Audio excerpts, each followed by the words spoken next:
Hi friends, ఈరోజు మన recipe వచ్చేసి చింత చిగురు మటన్ కర్రీ. దీన్ని పర్ఫెక్ట్గా ఎలా తయారు చేయాలో చూసేయండి. స్టవ్ పైన ఒక ప్యాన్ పెట్టుకొని ఒక 6 పావుల ఆయిల్ పోసుకోవాలి. ఇప్పుడు దీంట్లో ఆనియన్ వేసేసుకుందామండి.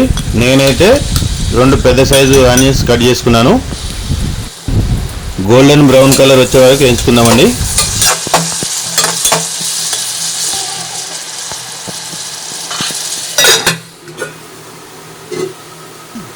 చూడండి, ఈ విధంగా గోల్డెన్ బ్రౌన్ కలర్ వచ్చే వరకు వేయించుకోవాలి. ఇప్పుడు అల్లం ఎల్లిగడ్డ పేస్ట్ వేసేసుకుందాం. దీంట్లో ఫ్రెష్గా నూరుకున్న అల్లం ఎల్లిగడ్డ పేస్ట్ 2 స్పూన్స్. అల్లం ఎల్లిగడ్డ పచ్చివాసన పోయేంత వరకు వేయించుకోవాలండి. ఇప్పుడు ఒక చెంచా పసుపు వేసుకోవాలి.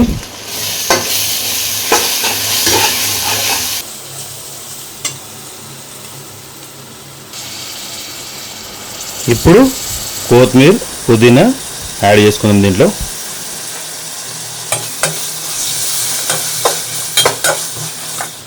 ½ కేజీ మటన్ తీసుకున్నానండి.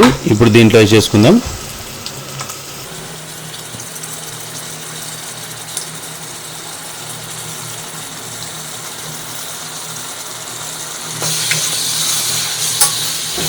ఇప్పుడు దీన్ని ఆయిల్ అల్లం ఎల్లిగడ్డలో మంచిగా ఉడకాలి కాబట్టి మంచిగా కలిపి ఒక 2 నిమిషాలు మూత పెట్టేసుకుందాం.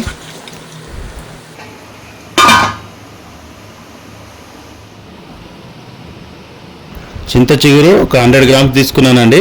ఇది ఓన్లీ సీజన్లోనే దొరుకుతుంది. ఇది హెల్త్ కూడా చాలా మంచిది. ఇప్పుడు దీన్ని నైస్గా కట్ చేసుకున్నామండి. దీన్ని నలిసి అయినా వేయచ్చు, ఇట్లా నైస్ కట్ చేసి కన్నా వేయచ్చు. నేనైతే నైస్గా కట్ చేసి వేస్తున్నాను. ఈసారి చింత చిగురు మటన్ కన్నా ఎక్కువ రేట్ ఉందండి. 100 గ్రామ్స్ 100 రూపీస్ పెట్టి తీసుకున్నా. టోటల్గా 1000 రూపీస్ పడుతుంది. ఇది కట్ చేయడం అయిపోయిందండి. ఇప్పుడు ఒక బౌల్లో తీసుకుందాం.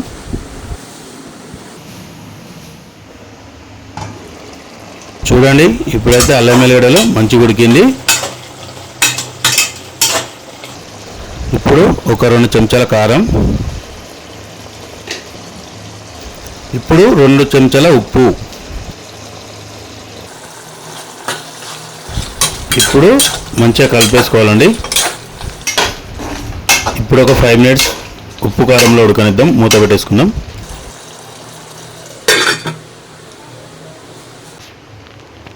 ఇప్పుడు దీంట్లో మటన్లో ఎప్పుడైనా హీట్ వాటరే పోసుకోవాలి, అప్పుడే మంచిగా ఉడుకుతుంది.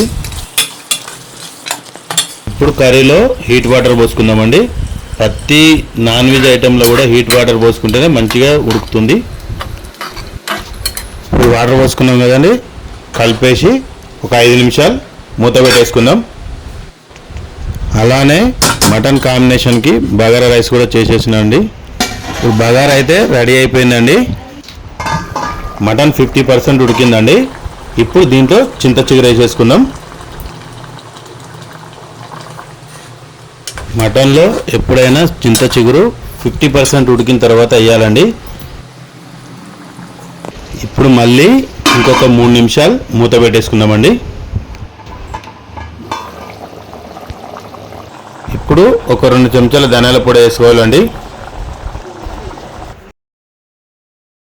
ఇప్పుడు ఒకసారి కలుపుకొని ఒక 2 మినిట్స్ మూత పెట్టేసుకుందామండి.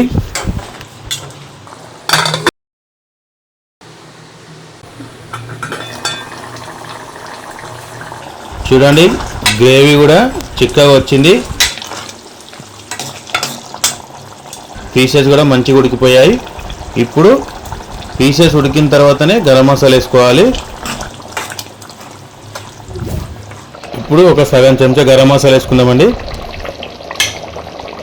ఇప్పుడు ఒకసారి కలిపేసుకుందామండి. ఇప్పుడు దీనిపైన కొంచెం కొత్తిమీర వేసేసుకుందాం. ఇప్పుడు గరం మసాలాలో 1 నిమిషం ఉడికించుకుందామండి. ఇప్పుడు మూత పెట్టేసుకుందాం. కర్రీ రెడీ అయిపోయిందండి.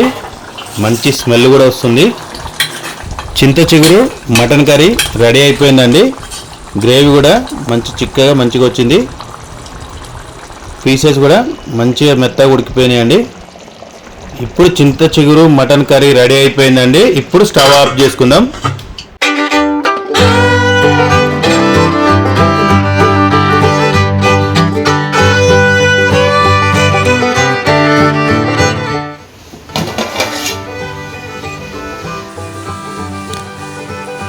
చింత చిగురు మటన్ కర్రీ రెడీ అయిపోయిందండి. ఇప్పుడు బగారా రైస్ కూడా రెడీ అయింది. ఆ మధ్య గ్యాప్లో చేసుకున్నాం కదా.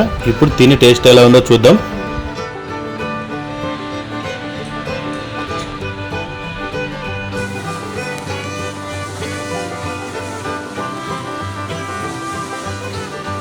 ఇప్పుడు టేస్ట్ ఎలా ఉందో చూద్దాం.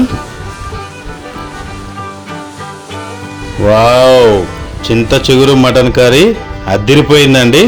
చాలా అంటే చాలా టేస్ట్గా ఉందండి. చాలా టేస్ట్గా ఉందండి. ఈ సీజన్లో చింత చిగురు మటన్ కర్రీ మీరు కూడా ట్రై చేసి చూడండి. చాలా అంటే చాలా బాగా కుదురుతుంది. బాయ్ ఫ్రెండ్స్, నెక్స్ట్ వీడియోలో మళ్ళీ కలుసుకుందాం.